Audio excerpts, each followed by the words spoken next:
At the start of September, 53 boats took to the waters of Torbay for the Battle of Brixham. Hello, my name's Andy Rice, and this evening we're going to take a look back at the Musto Skiff National Championships 2020, and we're going to get some insights from the highest performing sailors at the event.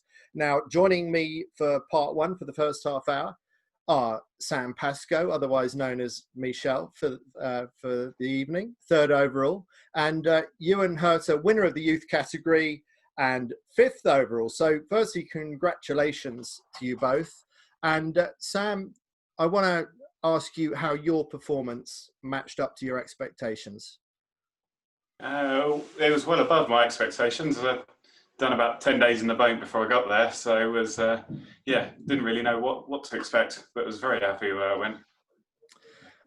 Now, I know you are not one to brag about yourself, and I won't know everything that you've achieved, but you have won the International 14 World Championships, and maybe you can just tell us some of the other things that you've won along the way as well.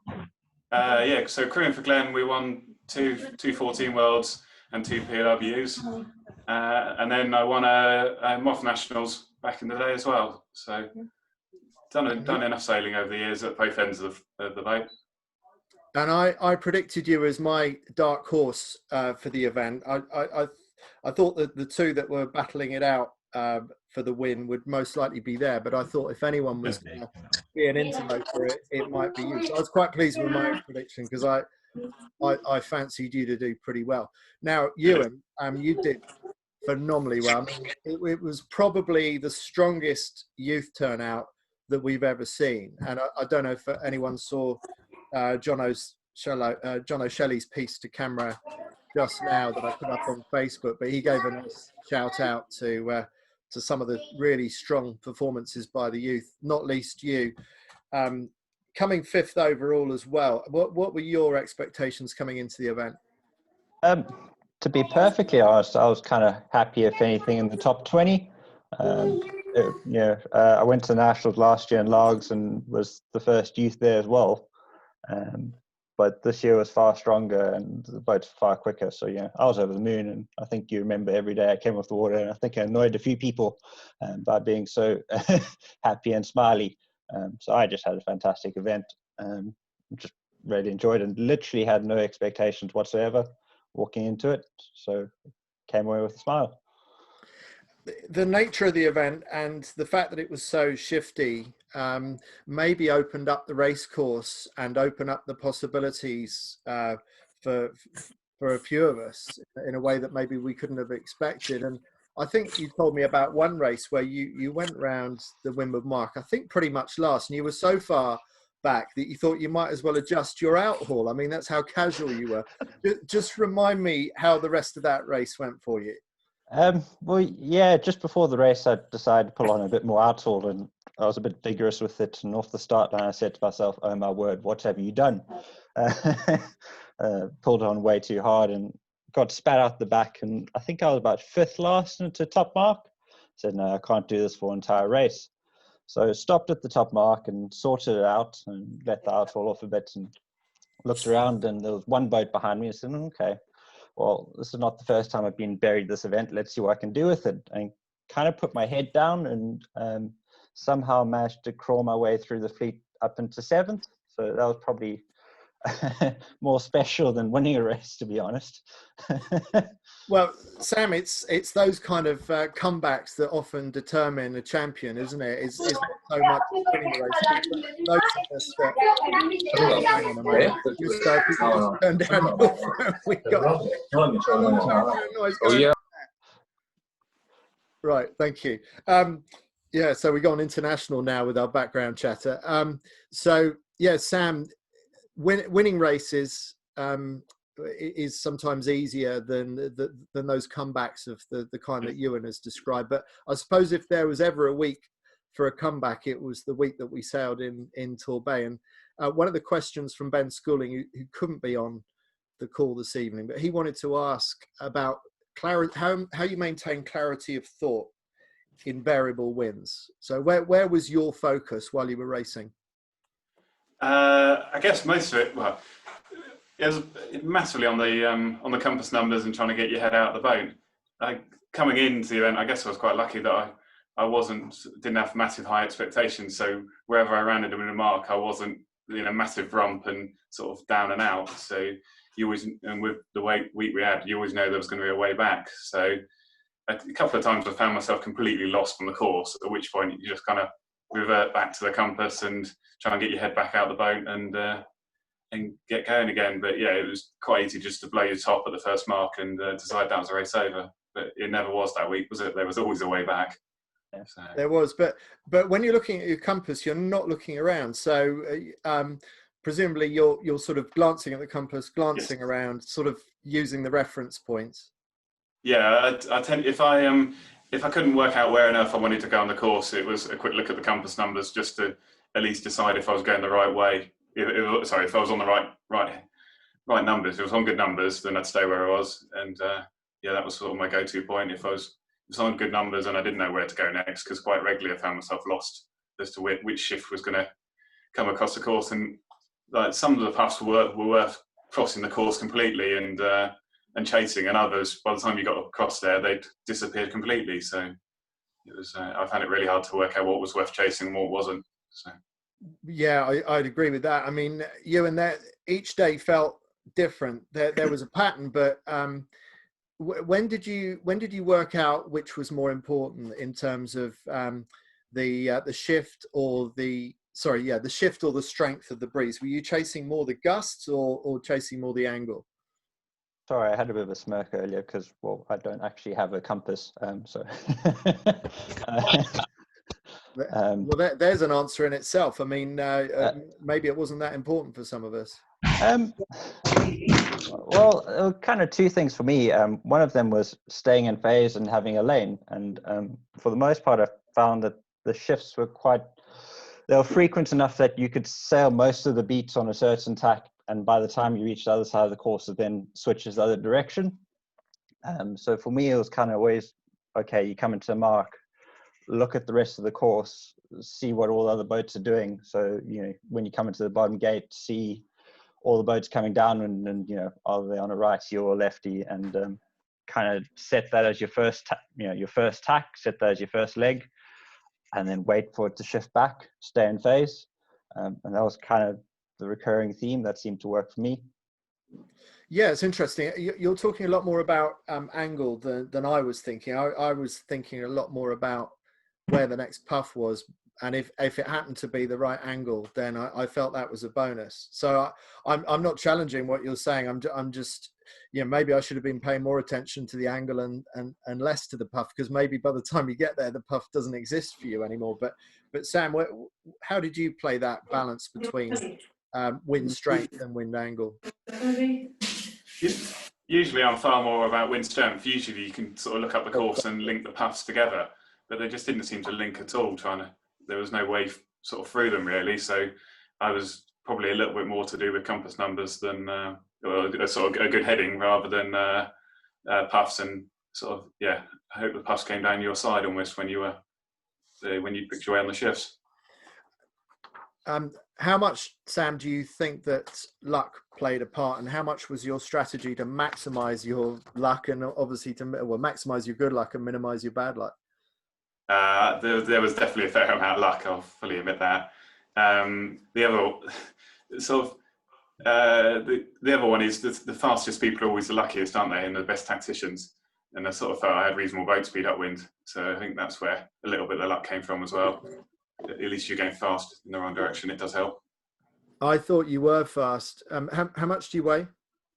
80 kilos. So 80 kilos. So that's probably on the light side for most of the front runners in the Musto Skiff. But I remember coming off the start line near the committee boat with you, and I think my pace is okay, and I weigh about 10 kilos more than you, and I struggled to hold on to you, and so I thought your pace looked really, really good. And from what you're saying, it did feel good. So do you mind, in the spirit of no secrets kept in the Musto Skiff, that's the ethos that I hope you both bought into, just telling us about your setup? I go first? Yeah, you go first, Sam. 15 on the lowers, 30 on the shrouds, and the mast rake, it might have been 7,118, if that makes any sense. It was slightly further back than most people in terms of the mast. Yeah, and a fair amount of kicker. I was sort of always pulling just past the red line on the mainsail once I was starting to ease main sheet, just sort of when you just start to slip on the main sheet, and a fair amount of Cunningham. I was always pulling quite hard on the Cunningham. Once over bad as well. I was coming from other classes. I haven't met quite a class that needs quite this much Cunningham, but the Musto definitely seems to need that. Oh, right. Okay. Yeah. So me being 10 kilos heavier, I'm not finding the need for the Cunningham as much as you are. So Euan, how much do you weigh and what is your setup? So I think the Nationals are about 78. I put on a bit since then. And then setup, I'm 7-70 on the rake, so a little bit further upright than Bruce settings. 31.5 in the shrouds and 14 on the lowers. And yeah, similar to Sam, wind the main sheet on as hard as you can, and when you think you've put on enough, wind on a bit more. And then as soon as you start having to crack it off a bit, start winding on the kicker past the red line again. And using Cunningham as well, being one of the lighter sailors? I'm quite active on it. So if I'm on the gunnel, I'll start pulling the Cunningham on to twist open the top, flatten off the top of the sail. And then as you come out onto the rack, easing it off to power the sail up. And then, yeah, as soon as I'm flat wiring, you start pulling on the Cunningham in again so you can get under control. Yeah. And then you telling me about what you've done with your outhaul. Well, you sort of told me about, I think we finished quite close to each other in that race where you came back from the dead and finished 7th, and you mentioned the outhaul thing. Why is he on about the outhaul? So it made me start thinking more about the outhaul. So tell me your sort of approach with what you do with that. I've got a bit of a set and forget philosophy, so much so that I actually have a dead eye, so the outhaul's fixed, but I just swapped over sails, which is why I was a bit wrong. But for the most part, I have the outhaul quite loose, and probably looser than most do. Just from the point of view that when you do start winding the kicker and the Cunningham on, you don't bottom out the bottom of the sail, so you don't pull it super flat. You don't let the bottom of the sail stop your kicker from working. And it seems to work well. I've been pretty fortunate to have Jamie Hilton as a training buddy over the summer, and so we've been playing around quite a bit. And it seemed like letting off the outhaul a little bit more than you thought was quite quick. Right. Well, that's interesting. One of the things that puts me off having too loose an outhaul is the boat already feels quite weather helmy to me, and I'm sort of thinking flatten out the outhaul to reduce the weather helm. Sam, I saw you nod at that, but I was wondering if I was completely on the wrong track. But tell me about your thoughts with getting the balance of the boat right. I've struggled massively with the outhaul. Like a tiny adjustment of it seems to make the sail look really different in the bottom of the sail, and I've got quite lost with that at quite a few points. But in terms of balance, I can't believe how much just a little bit of centerboard up seems to just release the whole boat. So yeah, I'm not a lot of help on the outhaul, but certainly in terms of the balance, the centerboard helps massively. It just makes it feel a lot easier to keep low and driving with a little bit of board up. So. And the lighter you are, I would have thought the more important pulling the board up is. But even some of the heaviest Aussies have an awful lot of board up in not much wind, and it seems to work for them as well. So I don't know what you've been trying there, Euan, in terms of playing the board. Yeah, as soon as the boat feels a bit choked, start lifting up the board. Probably the funniest moment is that I can't get my rudder down all the way. It's just a thing. The packing's too tight and the rudder can't come down all the way. And I think it was on day 2 I launched, and it was the first time ever that the rudder went all the way down. I said, no, stick to what I know, and actually pulled it up again. And then managed to win that race. So, oh, wow. I'm not sure if it makes a difference or not, but yeah, it was sort of sod's law. Yeah, okay. Well, clearly it's not that critical. Again, the Aussies tend to sail with quite a lot of rudder up. When I've tried it, it's made the boat feel really sketchy downwind in breeze. It just feels like you've got less room for error. and maybe that forces you to sail the boat better. But for those of us that only get out in the boat occasionally, I'm going to take all the grip on the rudder that I can get. And I mean, I don't see any discernible boat speed difference between those that have rudder down and rudder up. So I'd rather have the damn thing down. I paid for it, so might as well use it, I figure. Yeah, so anyway, I'm talking an awful lot about boat setup because it's easy to gravitate to that. I'm suspecting it wasn't really a big part of the outcome of this Nationals. Let me just read out what John O'Shelley gave me. If you've watched the video, you'll have heard some of this already. But anyway, John, I thought did phenomenally well to finish fourth. He hoped to be top 10. He would have been really happy to be top 5, which he was. He says he was quite away from the top 2. Yeah, that's probably true. Would love to have gone out on Thursday morning for that big breeze before the breeze dropped. And there's probably a few of us that, you know, wish that we'd have done that as well. In terms of maximizing training time, he says the key to that is find a fast friend. Actually, he's also mentioned sailing with Jamie Hilton and also sailing with Bob, and gives a shout out to Bob for his rope for boats and his amazing sheets that he provides for the class. But if you are going to sail with other people, make sure you regroup. There's no point in going out as a group and then all sailing around by yourself. So, you know, it's all about learning how to climb out of the exhaust, learning how to sail in thin lanes, sharing why you went well when you did, and you know, keeping that group tight on the water. Otherwise you might as well just be sailing around on your own. And really good scene at Derwent. Some short course racing there got rid of the rust for him, and it does sound like the North has really got a good thing going right now, which is fantastic to see, and a lot of the really strong youths like yourself, Euan, coming out of that. In terms of his reflections on Brixham itself, for him it was very much a head out of the boat regatta. He was always trying to remind himself to think big picture, not get carried away with the race with the 2 boats or the 1 boat around him. So he started off the week, the first day, fairly conservative in his approach, and then gradually pulled out the stops and got 2 seconds on the 3rd day, and was leading a race when he capsized as well. So day 3, the last decent day that we had, you know, maybe he was pretty much the top performing boat that day, but for that capsize. So fantastic result by Jono, and thanks to his input. And I've got a question from Peter, and I'm not sure what Peter this is, but for those of us who aren't lucky enough to have fast friends, what training exercises would the top guys recommend if training alone? Now, Sam, I don't know if you want to throw in anything from your experience in this class or in others that you've sailed. Yeah, I mean, I was lucky to have Dave Hyvey to train against, but the one thing we didn't do anything of was any corner turning or any mark roundings. So when we got to the first Corona Cup down in Weymouth, we realised we couldn't hoist or drop or do any corners.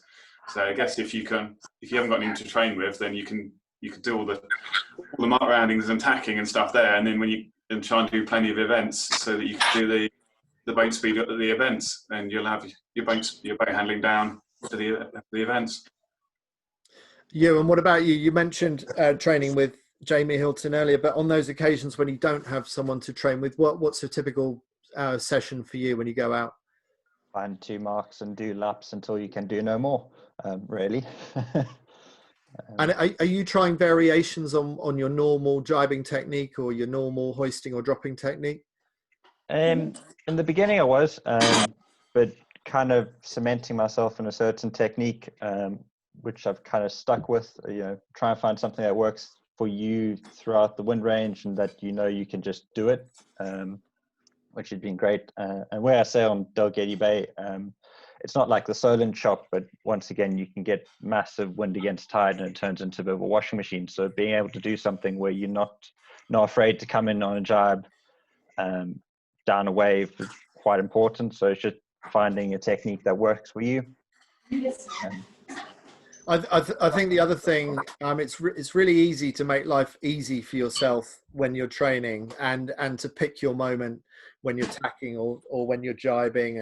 And I personally think that you should try and put yourself under as much pressure as possible when you're training. So if you find yourself not quite making a mark and you have to double tack for a windward mark, don't just bail on that mark. Make yourself do that double tack.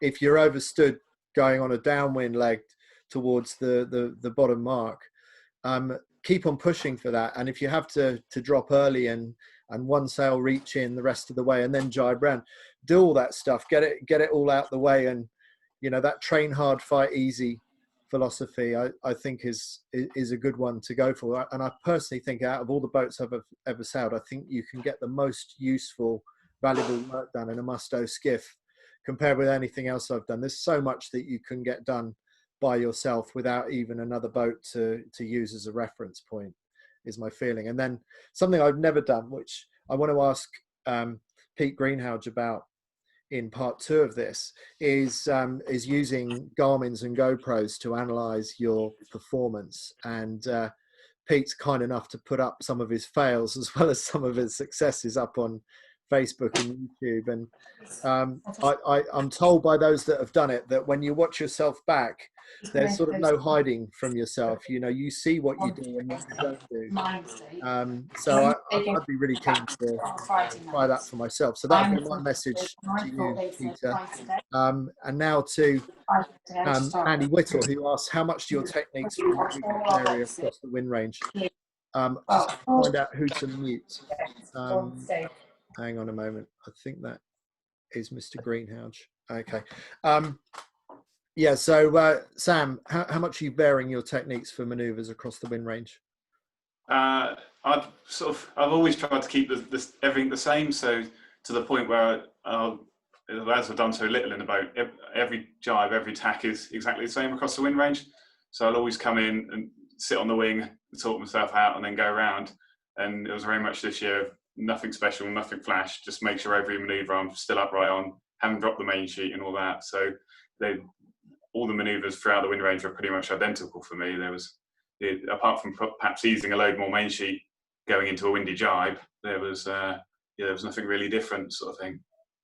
While we've got you here, Tim, I just want to say thank you very much to Tim Olin, and let's all give a virtual shout out to our resident photographer who drove down to Brixham twice during the Nationals because of family commitments elsewhere. So we're really lucky to have you, Tim.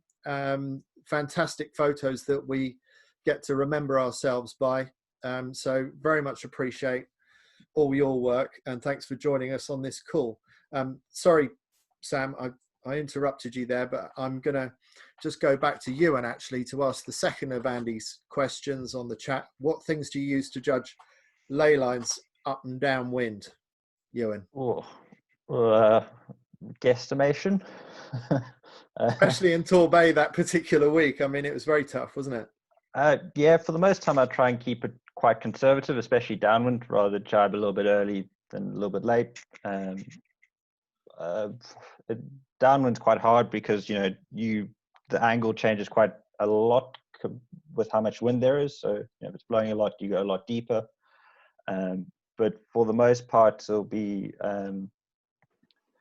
you kind of look directly across you. So if you're trapezing on the boat, especially downwind, if you just look directly between your legs and straight across the other side of the boat, that's kind of a relatively good ley line to go on. And tacking, sort of looking over the back shoulder, and once again, a little bit of guesstimation. Yeah, and the ley lines, Sam, downwind were all over the place, weren't they, for these particular Nationals? I mean, I got caught out.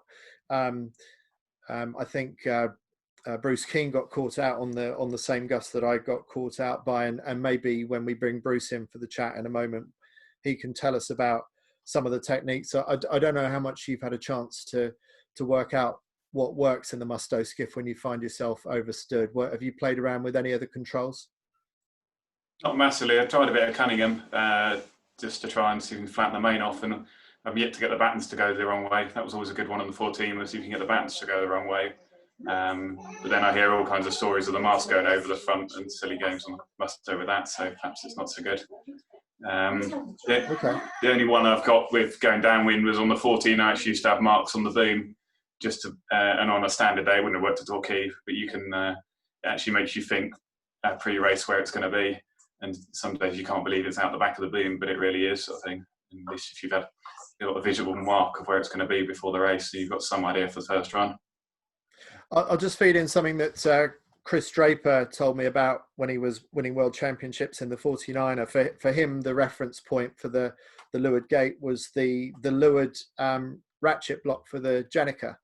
So when you're forward in lighter winds and you're sighting down across the rack, it works. And when you're at the back in the foot loops and you're still looking at the ratchet block. So I haven't actually thought about that equivalent spot on the Musto Skiff, but it could well be that there is some kind of equivalent. It might even be the ratchet block on the Musto Skiff, but it's worth a thought. Yes, yeah. Hello, Bruce. Let's bring Bruce in. It's almost end of part one and beginning of part two. Hello, Bruce. Thanks for joining us. Hi, Andy. No problem. Nice to have you on board. So I've just been talking to Euan and Sam about their experiences at the Nationals. Inevitably, we've got caught up in rig tune and stuff like that. Probably one of the least relevant things that any of us was experiencing at these particular Nationals. But just on overstanding ley lines, which was a major issue, and I think that both of us were caught out in the same gust down one of the final runs of one of the races. When you're overstanding, how do you know when to drop? Because you can drop too early as well, can't you?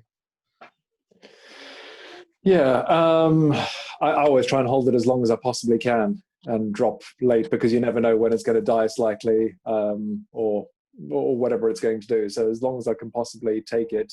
When to actually drop, probably about sort of kind of 90 degrees beam reach is probably when I would go for it, because you need to have a kind of hot angle coming back into the mark. But yeah, I'm not normally that far away from the mark. Right, but it was easy to get caught out at this particular Nationals, I thought. Yeah, that's right. But I heard you talking earlier about kind of lining up ley lines and things. I always use the back of the leech, which is what I think was an old stem trick. So yeah, wherever you are on the boat, it kind of works quite well. Light winds, strong winds. You've got to take the tide into account, but just look down the back of the leech, and when the buoy pops out, it's time to jibe. That's brilliant. Again, if it's 25 knots and the tide's pushing you down, then you'll need to jibe a little bit sooner. But yeah, it works pretty well. Great, nice, easy tip. So yeah, keep on learning amazing things like that. That's nice and simple. Yeah, and once you actually do it a few times, you realize, oh, this is really quite easy. Like, it's much easier than trying to figure out what the angle is. Yeah. Sam and Euan, I'm going to switch over to the top two in the Nationals shortly. I just want to thank you for your input. So what can we expect to see of you next year, assuming it's a normal year? Can we expect to see both of you at the World Championships in Lake Garda? Yes, yeah, including the pub. Excellent. So Sam, you need to sort yourself out with a new boat, but you're well placed to do that. So you should be able to sort yourself out. Euan, stay warm up there, up north. Keep up the good work. Keep up the training. And thank you very much, guys. Of course, you're very welcome to stay on for the rest of the call, but I'm going to go to the top two now. So I'm going to...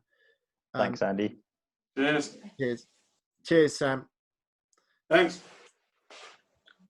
Right, so welcome, Bruce, and welcome, Peter. Thank you very much for getting on the call. Now, Bruce, what were your expectations going into the event? Just tell us how much work you've managed to get done leading up to the event, and where you thought you might slot in terms of being able to win this event. Yeah, I mean, it was a bit hard for this one because it's kind of people who, well, I know Andy and Peter have been doing a lot of training down at Warsash. So, you know, although we had kind of lined up in some strong winds, I had no idea how they were doing in anything less than kind of 18 to 20 knots in big chop that we had at Leon Solent. And then the kind of other guys, David, Hyvie, Sam, that I just really didn't know how they were going to do throughout the course. So yeah, it kind of made it a bit more difficult that I wasn't really sure until we'd done a few races how things were going.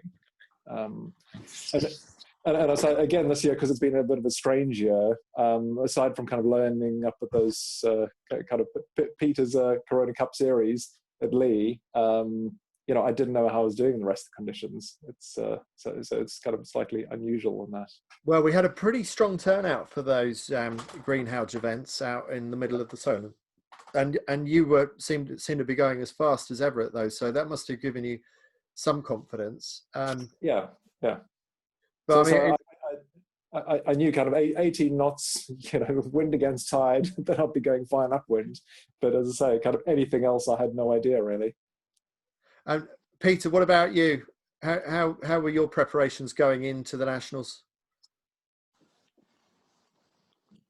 Can't hear you at the moment. Hang on a moment. Let's see if I can.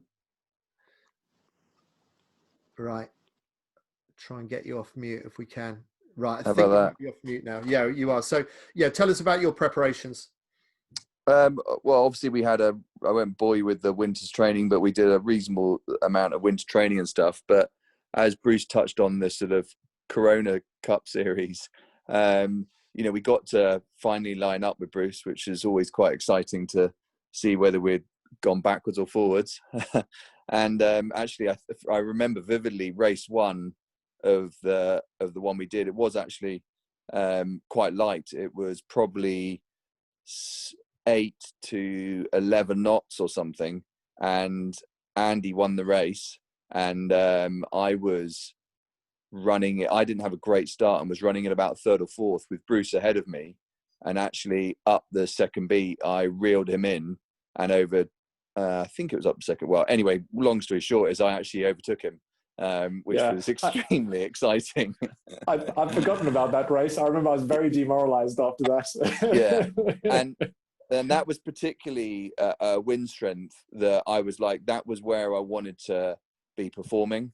I was never concerned in over 18 knots, albeit when I did line up with Bruce a few times, he was still faster than me, but I knew I had so much more to come there.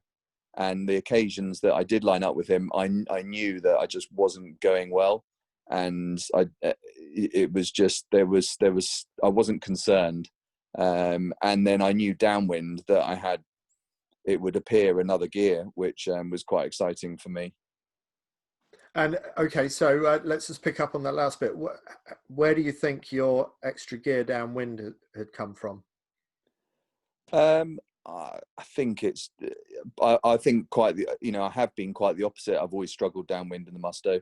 I've been middle of the road speed wise, but I think I've just got a lot more comfortable trapezing hard, trimming the sails in nicely, and able to steer it really well, and really drive it hard, and therefore take more power and just keep pushing. And and happy that I can steer around the waves. I think little things like people pull their foils up when it's windy, and that all helps upwind. But I can tell you now, downwind, you need all that grip so you can steer around the nasty bits of chop, and things like that. And it's a big plus. And when you drop put the leeward heel into the boat, you're just generating a bit more lift off that foil. So there's just subtle little things like that get forgotten. And it definitely seems to help speed wise. I mean, I really do feel like fast downwind when I'm trapezing hard. So does that mean it takes a lot to convince you to pull any board up for a windy race then? I think if it's, if there's sea state upwind, and it's a really, let's say 18, 20 knots plus, I'd pull a bit up, but I don't think you'd ever see me with more than 120 mil up, even 100 mil. I'd be happy 100 mil, but I wouldn't go more. And so to generate lift, you need to be letting the boat heel a bit to leeward downwind, presumably. Yes. Yeah. Generally I run with a little bit of leeward heel. Yeah. Are you learning anything here, Bruce? Because I know I am. Yeah, I'm not quite sure what to make of this. But Well, firstly, yeah, very very generous, Peter. You're fully bought into the ethos of the Musto Skiff. Share everything, keep no secrets, or maybe you're giving us a bum steer. Maybe this is all bullshit. I don't know, but Well, it's very interesting. It's not, and I mean, there's no one way to do these things, as hopefully everybody's realizing.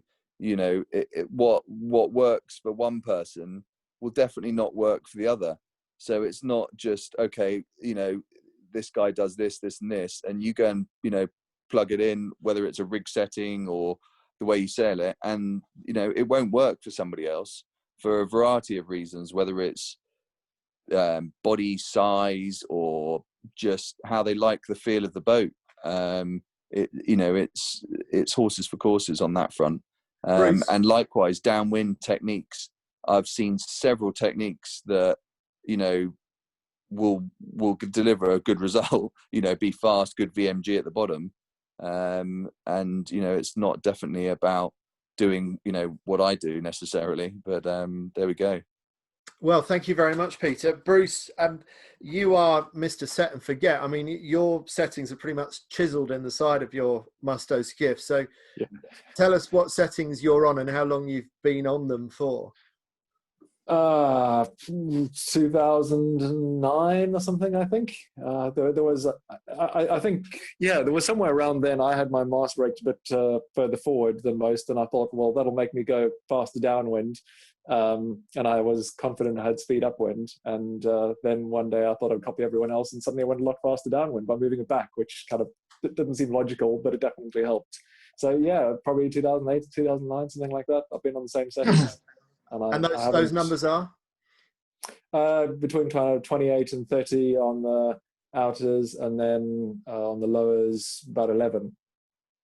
Oh, right. Okay. Whereas our two protagonists earlier on were talking more like 14 or 15 on the lowers.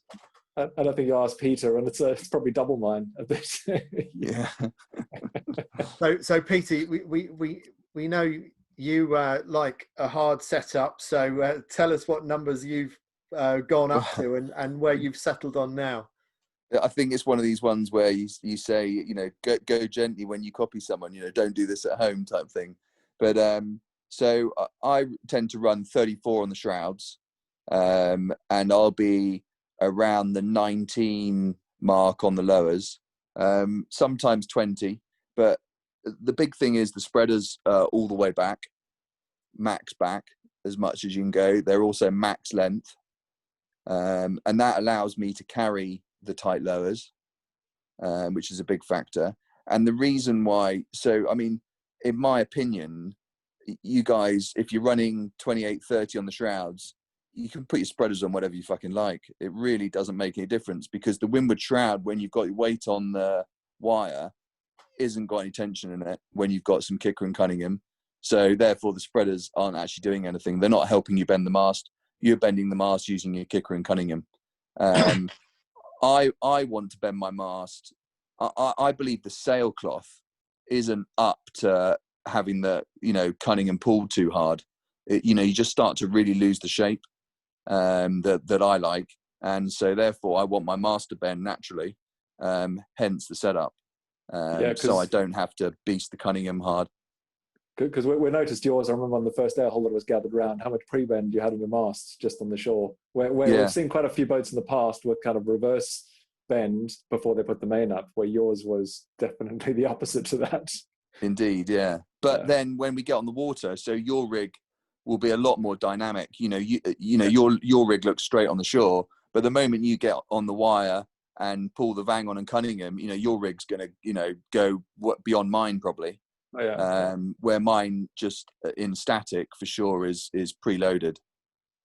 Well, I don't want to go too far into this, but there's so much further I could go, because that is fascinating stuff. But I wonder how much you think that all this technical stuff we've been talking about had an effect on the outcome of the Torbay Nationals. Bruce, in the end, what do you think were the determining factors at the Nationals? I think Peter was picking up wind shifts a lot better than I was, because I remember a discussion there, it must have been the second or third day, and he said, yeah, he was trying to stay near me the whole time, but just on the right side of the shift. And I said I was trying to do exactly the same thing, but we're on different sides to each other, and he kept popping out ahead and getting just 10-degree knock, and he would cross, and yeah, I think he got the shifts very well, yeah, especially upwind.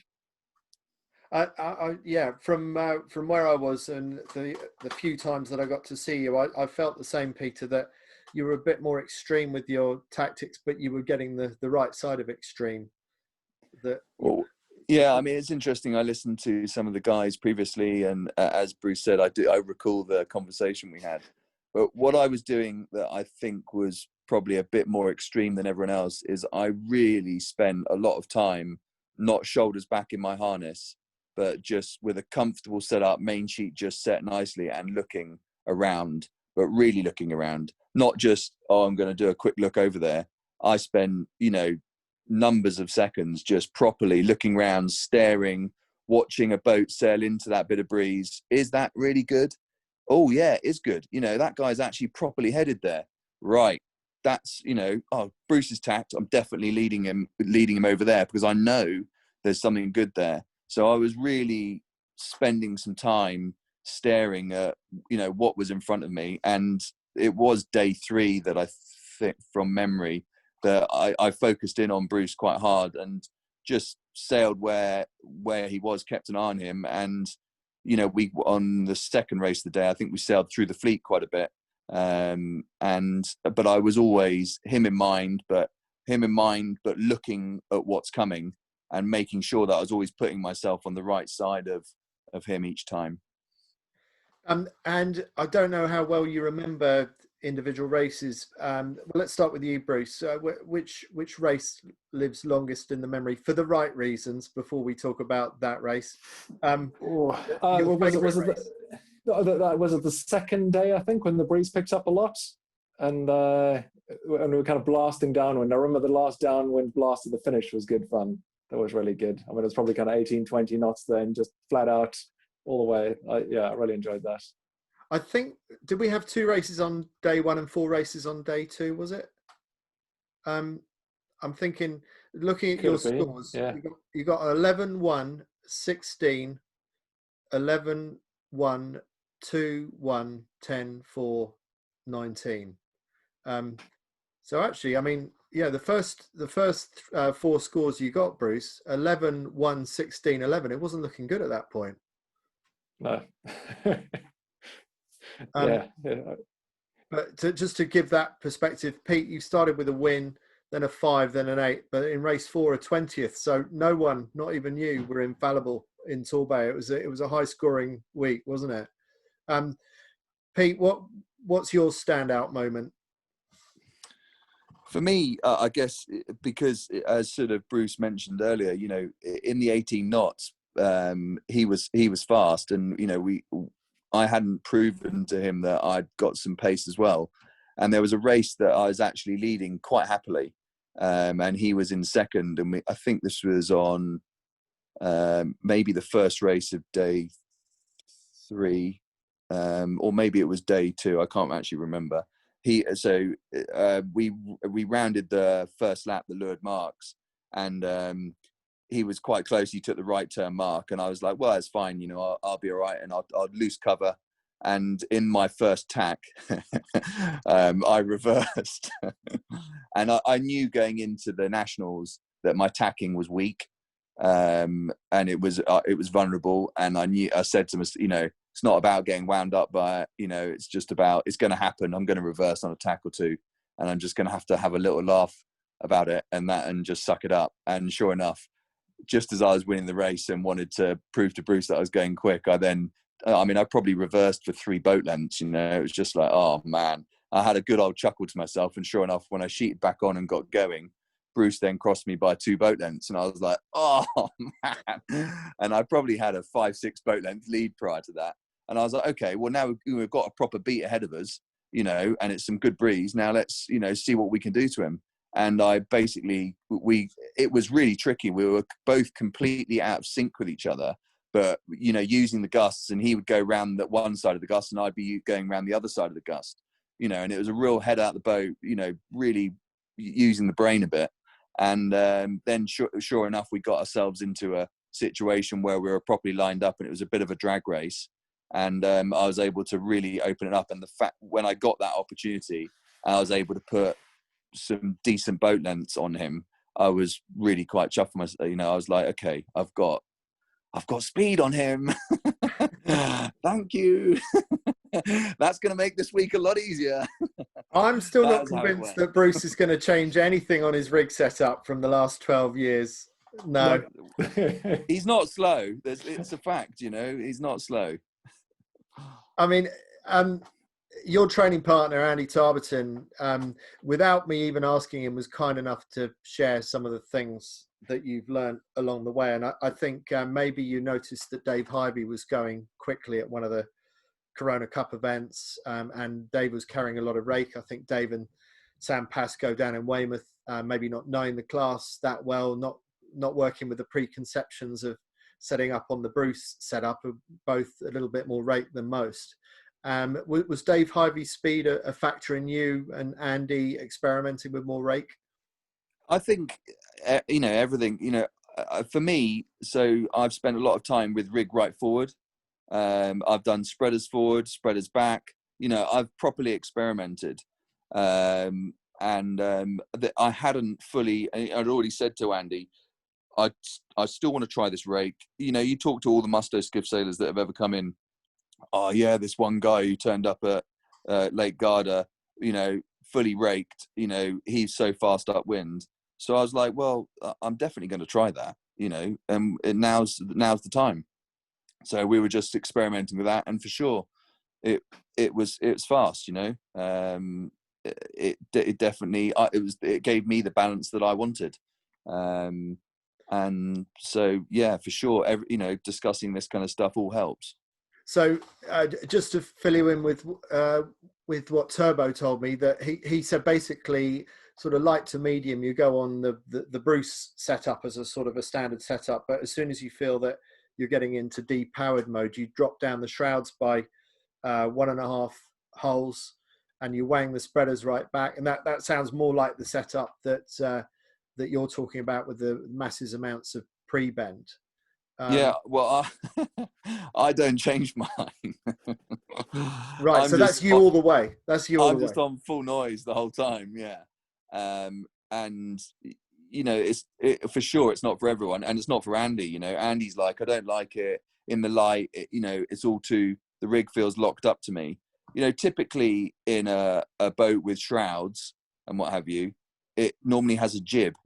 And, you don't run loads of rig tension because you want a bit of luff sag in the jib and you get a bit of power that way and it all helps. But, in these, I think you can get away with having the tight shrouds, and also having the tight shrouds means the mast bends a bit and you don't have to run that Cunningham in the light, which I just really don't like. The sail doesn't like it, I mean, for me, the sail isn't quite designed correctly. It's too flat in the base and too full up top. So with that in mind, I have a straighter mast in the base and a more bent mast in the top, just trying to marry it up. That no rocket science, but that's what I have in the back of my mind, going, well, it's full up top and I want it flatter. I've got a question from another Peter. It would be really interesting to hear if Bruce and Peter use the same solutions to various problems thrown up by the boat. For example, do both guys use a main sheet clip? Do both guys sit on the rack before going for the jibe? Do both guys throw the main sheet into the boat before they tack and uncleat as they pass through? So let's start with you, Bruce. Again, you're Mr. Keep It Simple, aren't you? So what do you do? Yeah, let's talk about main sheet clips. Yeah, I don't have any main sheet clip. I use my fingers to hold everything. No, so no main sheet clip. What was the other one? Going through the tack, I think I'm probably a little bit different to some in that I uncleat before the tack and then go through. The reason being, why uncleat before the tack? it's just one of the things I started doing in the beginning. I did try, I think I did some training once where people were saying, no, leave the main sheet on and pick it up on the way through, but it just didn't work out for me. I think I went swimming a few times and just gave up and carried on going back to the way I was doing it. In light winds, it can also help if it's uncleated to be able to kind of pop the battens as you roll the jibe by pulling on the main sheet a bit. So I sometimes do that depending on the conditions.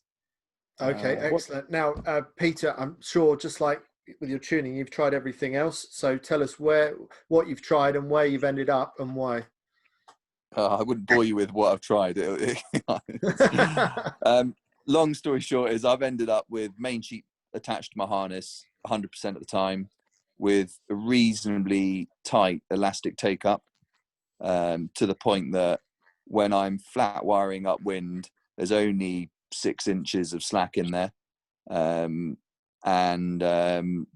Downwind, when I hoist, it's attached to the spinnaker pole.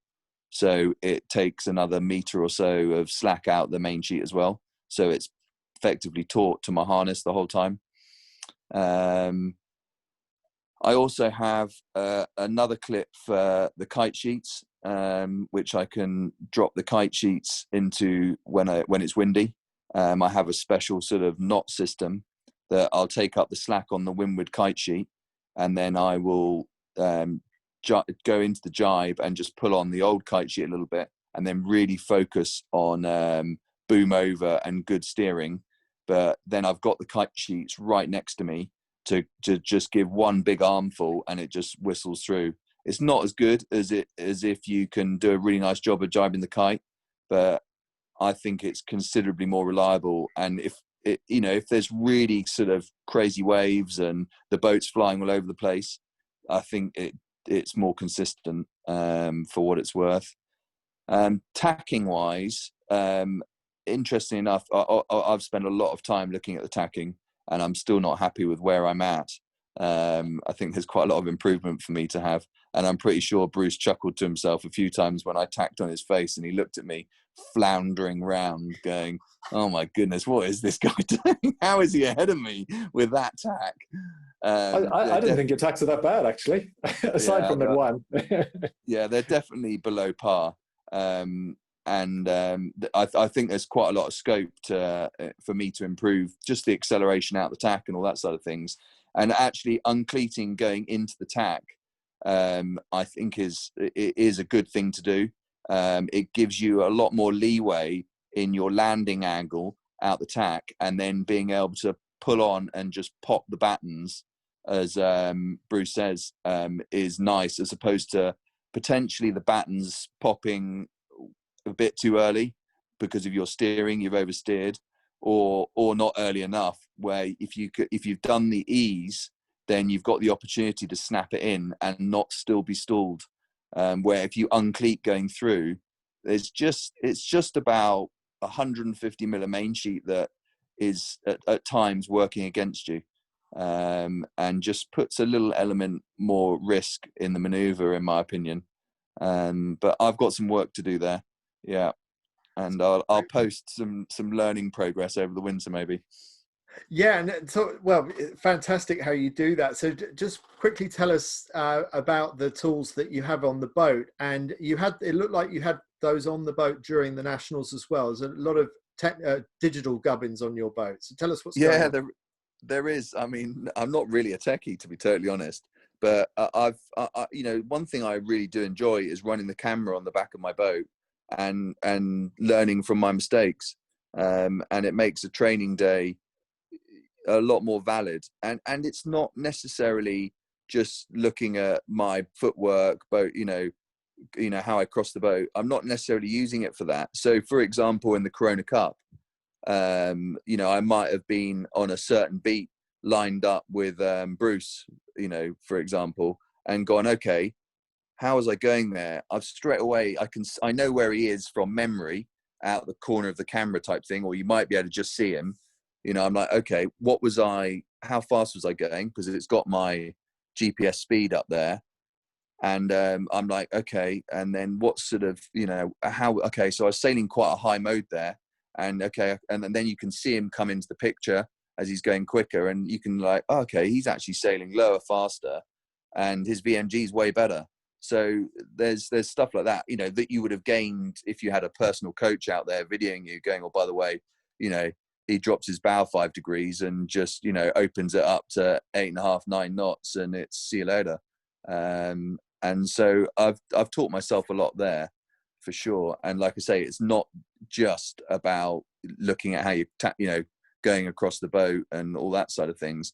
And also, you know, you might remember a race and you go, oh, I was quite close to that guy at the bottom. I don't know how he got away from me at the top. And then when you look on the video, you're like, oh, actually, he was always that far ahead of me. Actually, I've come into him. You know, just straightening it, getting yourself a bit more honest on what you're doing, and just concreting the gains and losses, confirming them really, just making sure that you're not drawing the wrong conclusions. Well, yeah, on that honesty point, does it make you realise how much you tell yourself stories and you sort of colour in the memories? Massive, you know, massive. I mean, you know, for example, I hope this comes out right. You know, for example, like a tacking duel with, I say, Andy Tarberton. You know, we do a solid tacking duel, and I'm like, oh man, you know, we've got to the top, and I'm like, oh, I didn't do. You know, I thought I was getting a bit better than that. And then I look and I'm like, oh, actually, I did 2 more tacks, you know, but we've done 20, you know, we've lost count, you know, and it's like, oh, you know, but actually I was like, oh yeah, because I tacked there. And, you know, and you can go back and look at the camera and you can go bang, bang, bang. And then I can see him. And then I'm like, this is where I got a nice little shift, got a jump. So I did 2 more tacks, and, you know, just validating things like that.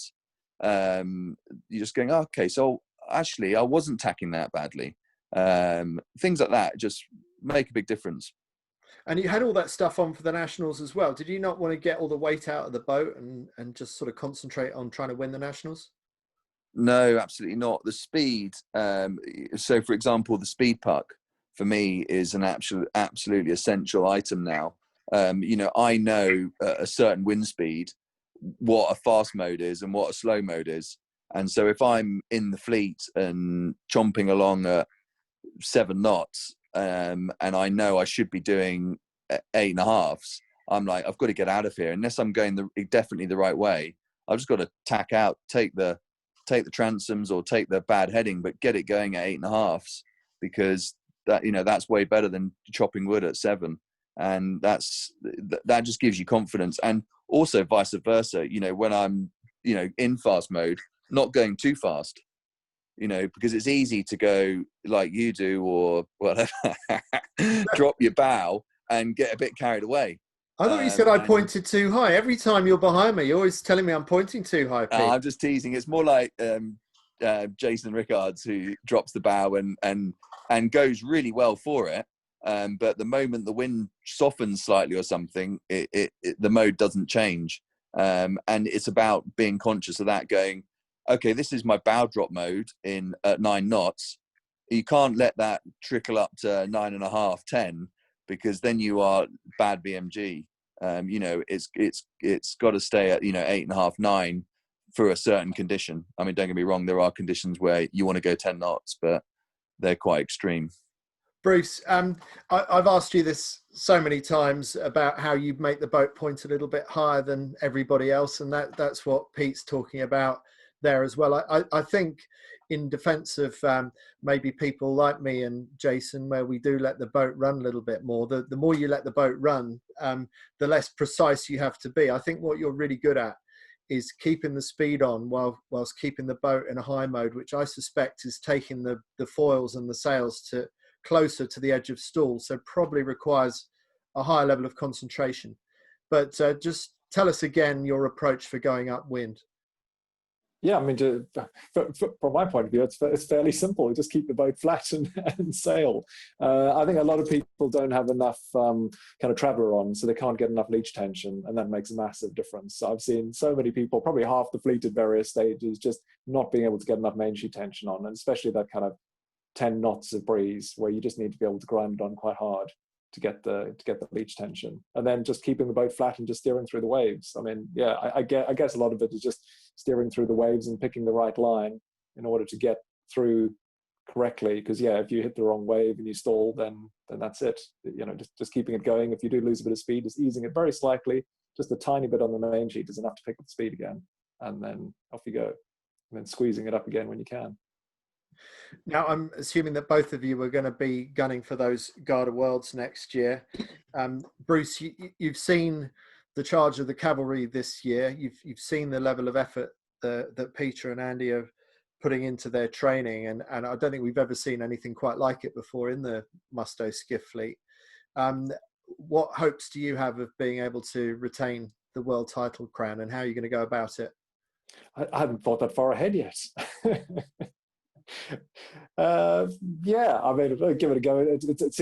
See how people are going at the time. I mean, Garda last time was quite strange in the fact that everybody expected it to be plenty of breeze and bang the cliffs, and I think aside from the few kind of practice races, it wasn't like that at all. So it really depends on what we get when we're there. I'll do what I can. There's a few things I would like to work on when I get some time, just things I've noticed, but see what I can do. Well, before I got in the class, I heard you put in a lot of time into the boat early on, and you were just out on the water the whole time. But in the time that I've known you, which is about 10 years, I've never seen you put a concerted amount of effort into the boat. You just seem to have applied some fundamental, basic principles that you've stuck to and have served you extremely well. And then you've got a massive competitive spirit that I see kicks in when the chips are down and it comes down to trying to win on the final day. So I know that you'll have all that on your side. But Peter, you clearly, I mean, you're sharing with us fantastically well the fact that you are leaving no stone unturned. But where for you are the biggest gains to be made between now and Lake Garda next year? Oof, I mean, genuinely, just tacking, I can gain a few boat lengths. There's no question there. I think there's a lot to do in starting and accelerating.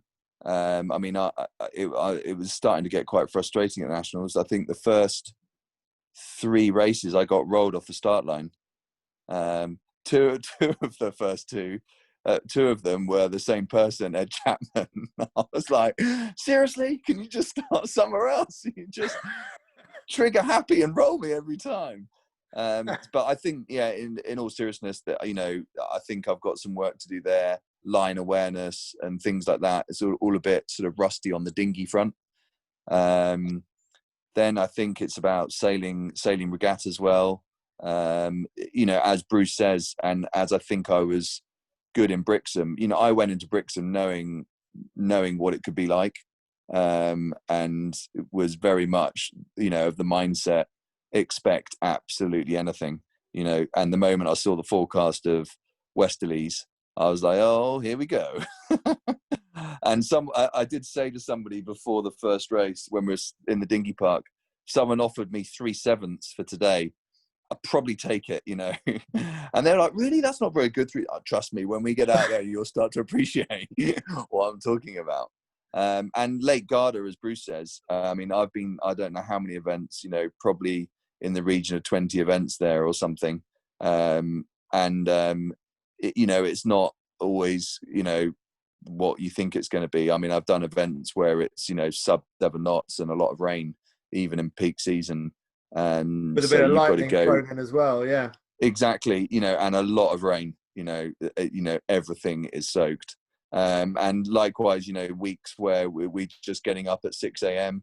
and smashing out, 3 races in the northerly. And so it is a bit of kind of be ready for anything. And yeah, I mean, I've also got to hope that I can do the Worlds. Who knows, what things, get thrown at you as in our current lives and what have you. Whether the World is going to happen, whether I can actually do it. Got to stay in one piece, which hasn't been a particular good strength of mine in the last couple of years. So physically want to be able to actually do it. But yeah, so if work and what have you allow me, then I'll be there trying my hardest, that's for sure.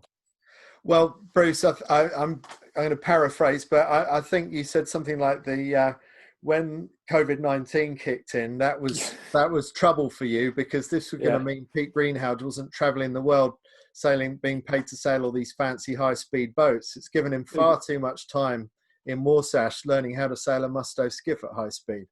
Exactly. Yeah, I knew kind of when furlough was being talked about to various people. I thought that there's a few people out there I know who could put in plenty of hours and jump up a gear. So yeah, Peter and Andy have definitely done that. Yeah. So I mean, the real risk for you, Peter, is if COVID-19 does suddenly go away and disappears, then you're going to be called back onto the professional circuit, and we're going to lose you again for the Musto skiff. For sure. I mean, interestingly, last year, in February, March, I was better at sailing my Musto skiff than I was when I got to the Worlds. Really noticeable, because in the run-up to the Worlds, I did nothing really. And Rick Peacock, who I was sailing against, he had done some training with me and stuff. And I was, probably more solid on the boat handling than he was. He'd gone the other way. He had managed to do Kiel Week and some Dutch event, and was going just fine, having a lovely time training. And I was like, oh man, this isn't going to be good for me. So yeah, exactly. And everyone has constraints, one way, shape or form, whether it's work commitments, family commitments, that's life, isn't it? And sometimes it's just not meant to be. And sometimes, things unfold and it's like, oh yeah, this is nice. This is going to be a good event. Fingers crossed I get one. You referred to family in your acceptance speech when you picked up the trophy, and you made a point of thanking families, which I thought it was a very gracious speech, and you were very gracious about the way that you won the Nationals, just as Bruce, you were gracious about the way that you lost it. We're going over time, but I just want to touch on that final race, which, even though I think it was a discard for both of you in the end, the national lottery that John O'Shelley referred to in his video, apart from Paul Molesworth, with tip of our hats to Paul Molesworth winning the pin like he was all week, and probably the only person who deserved his result from that race, which was to win it by a country mile. Bruce, you had Pete fairly well tucked away to leeward of you going up the first beat.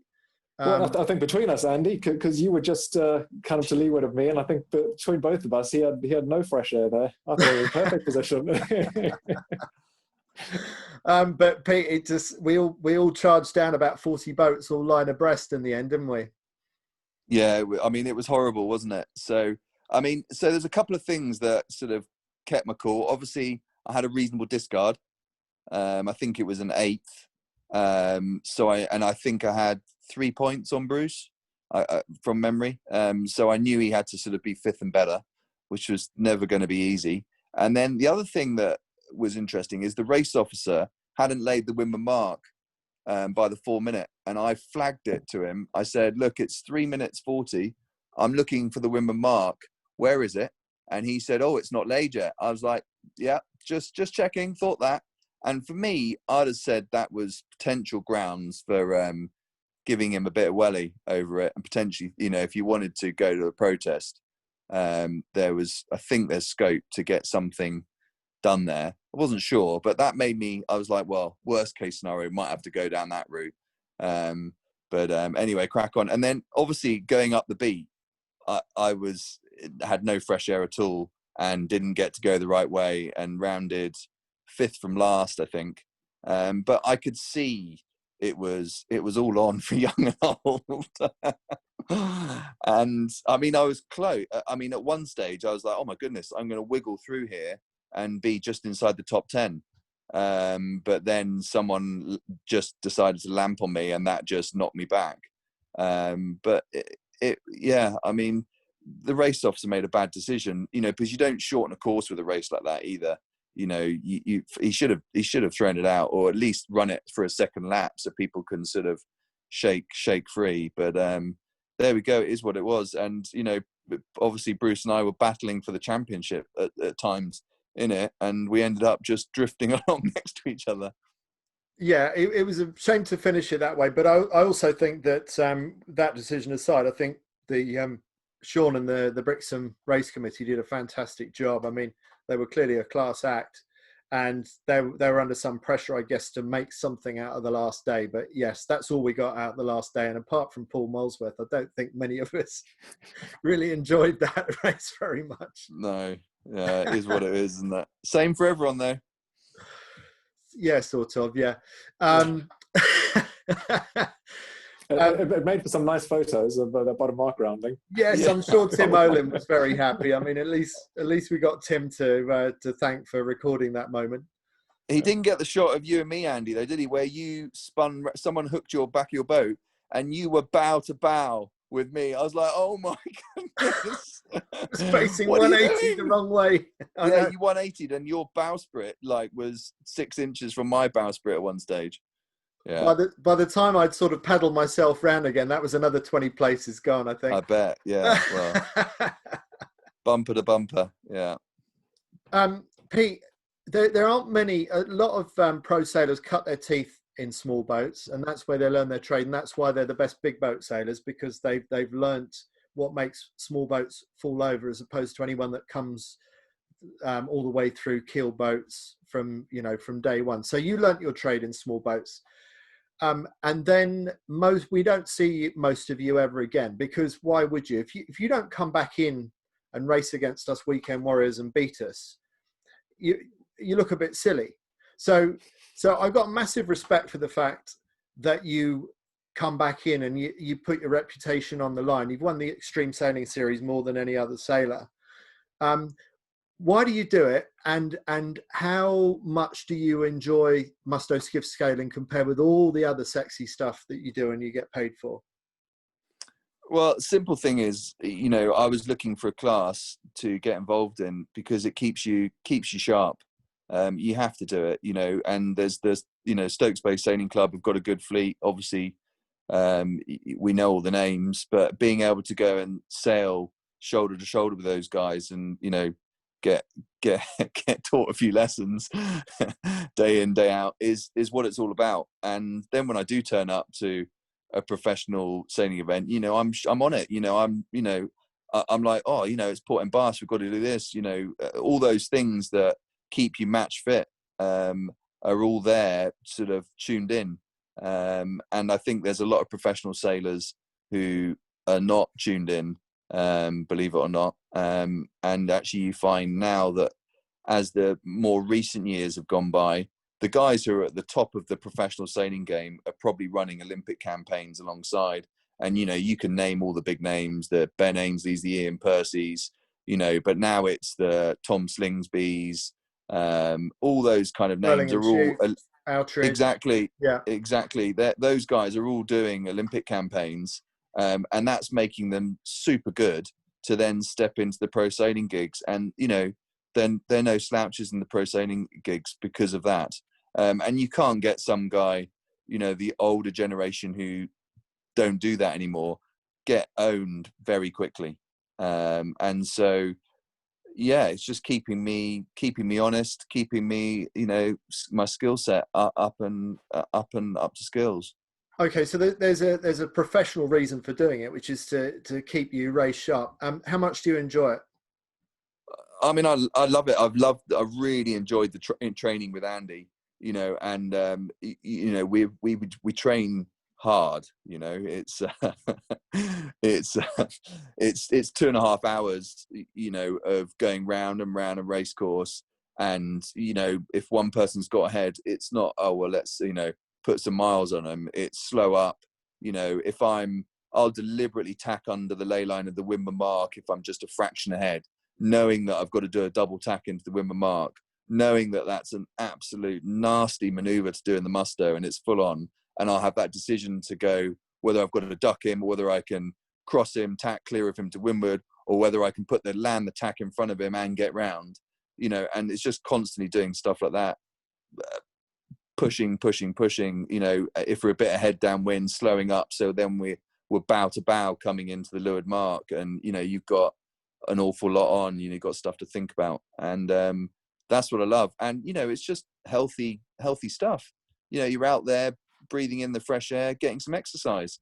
Beats the hell out of being in a gym on a rowing machine or something like that. and it's good fun. Gets the brain thinking, and it's good. It's great to have you in the fleet. And Bruce, I mean, Pete's sharing an enormous amount of information, but I remember you referred to that beat in the last race of the Nationals where we both had Pete tucked away in our dirty air, and afterwards you sort of gradually eked out over the top of me, and we didn't know if there was going to be another race at that point. You told me after that race you were sailing the boat to heel to leeward. Just try sailing it a little bit flatter next time you find yourself in that situation. So you guys, along with pretty much everyone else I can think of in this fleet, embody this spirit that was brought in from the very beginning by people like Paul Manning and Rick Perkins and Richard Stenhouse of sharing the information, and it's, I think, one of the things that makes this fleet as strong and healthy as it is today, and we've probably never seen it as strong and healthy as it is right now. I could go on for another bloody hour, but we should finish it there. You're both family men, and so I just want to thank you both, and it was such a great thing to be part of the Nationals and to watch you two battling it out for the title. And it was pretty darn close, even though Pete held the lead from day one. It was pretty close. We're seeing two very different approaches, but two absolute gentlemen. So thank you very much. My pleasure. Thank you for having me, and thank you for involving me and bringing me into this class. It's just been great. Cheers, Peter. Cheers, Bruce. We look forward to seeing you at the next Corona Cup. There is also the Selden Sail Juice Winter Series if you fancy it. And there are the usual events that Dave Poston kindly puts together for us on the open meeting circuit. So let's hope we get some racing in somewhere. I've loved the Greenhalgh guerrilla racing. I look forward to doing a bit more of that. Look forward to seeing you both on the water very soon. Thanks for everyone for watching. We've pretty much kept everyone all the way through to the end of the call. So thanks for it, and hope you've enjoyed it, and see you out on the water very soon. That was the Battle of Brixham.